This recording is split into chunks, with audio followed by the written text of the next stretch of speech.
Print and electronic media మిత్రులందరికీ నమస్కారం. ముందుగా మీ అందరికీ టీఎస్యూటీఎఫ్ రాష్ట్ర కమిటీ పక్షాన ధన్యవాదాలు. మా రాష్ట్ర మహాసభలకి మంచి కవరేజ్ ఇచ్చి మహాసభల విజయవంతంలో మీ వంతు కృషి చేసినందుకు మీ అందరికీ ముందుగా ధన్యవాదాలు, కృతజ్ఞతలు. సో ఈరోజు మేము హైదరాబాద్ నుండి పతాక యాత్రగా బయలుదేరి కాకినాడ వెళ్తూ ఉన్నాం. 1974 ఆగస్టు 10వ తేదీన ఉమ్మడి ఆంధ్రప్రదేశ్ రాష్ట్రంలో ప్రాంతాలు, మేనేజ్మెంట్లు, క్యాడర్లు, కులాలనే భేదం లేకుండా ఉపాధ్యాయులందరికీ ఒకే సంఘం ఉండాలనేటువంటి లక్ష్యంతో ఆ రోజు ఐక్య ఉపాధ్యాయ ఫెడరేషన్ ఆవిర్భవించింది. మరి వాళ్ళ 50 సంవత్సరాలు పూర్తయిన సందర్భంగా కాకినాడలో స్వర్ణోత్సవాలు నిర్వహిస్తూ ఉన్నారు. మరి ఈ సందర్భంగా రాష్ట్రంలో ప్రతి 3 ఏళ్లకోసారి గతంలో మహాసభలు జరిగే ఉమ్మడి రాష్ట్రంలో కానీ, ఆ ఉమ్మడి రాష్ట్రంలో మహాసభలు మొట్టమొదటిగా 1977లో ఖమ్మంలోను, 2003లో హైదరాబాద్లో, 2009లో నల్లగొండలో, తెలంగాణ ప్రాంతంలో 3 మహాసభలు జరిగాయి. ఈ 3 మహాసభల నుంచి పతాకాలను తీసుకొని, మహాసభల సూచకంగా పతాకాలను తీసుకొని జాతాగా ఈరోజు 3 ప్రాంతాల నుంచి కార్యకర్తలు బయలుదేరి వెళ్తూ ఉన్నాం.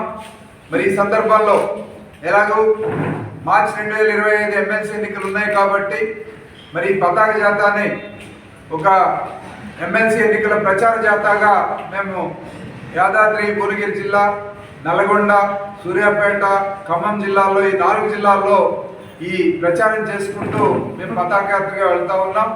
ముఖ్యంగా ఈరోజు చూసినప్పుడు ఉమ్మడి ఆంధ్రప్రదేశ్ రాష్ట్రంలో 16 శాసనమండలి స్థానాలు ఉంటే, 8 గ్రాడ్యుయేట్, 8 టీచరు కాన్స్టిట్యున్సీలు ఉంటే, 2007లో మొట్టమొదటిసారిగా ఎన్నికలు జరిగినప్పుడు టీఎస్యూటీఎఫ్ ఆనాడు యూటీఎఫ్ బలపరిచినటువంటి అభ్యర్థులు 7 యూటీఎఫ్ అభ్యర్థులు, 1 యూటీఎఫ్ బలపరిచిన అభ్యర్థి, మొత్తం 8 మంది ఆనాడు ఎన్నికయ్యారు.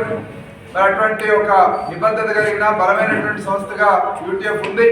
మరి రాష్ట్రం విడిపోయిన తర్వాత కూడా ఈ ప్రాంతంలో మరి వరంగల్, ఖమ్మం, నల్గొండ నియోజకవర్గం నుంచి నర్సిరెడ్డి గారు ఎమ్మెల్సీగా ఎన్నికయ్యారు. మరి ఇవాళ గతంలో ఉమ్మడి రాష్ట్రంలో కానీ, ఇవాళ తెలంగాణ రాష్ట్రంలో ఉన్నటువంటి ఎమ్మెల్సీలు కానీ, ఉపాధ్యాయ గ్రాడ్యుయేట్ ఎమ్మెల్సీలు అందరిలోకి ఒక ఆదర్శవంతమైనటువంటి ఎమ్మెల్సీగా, ఒక డైనమిక్ ఎమ్మెల్సీగా ఈరోజు నర్సిరెడ్డి గారు ఉన్నారు.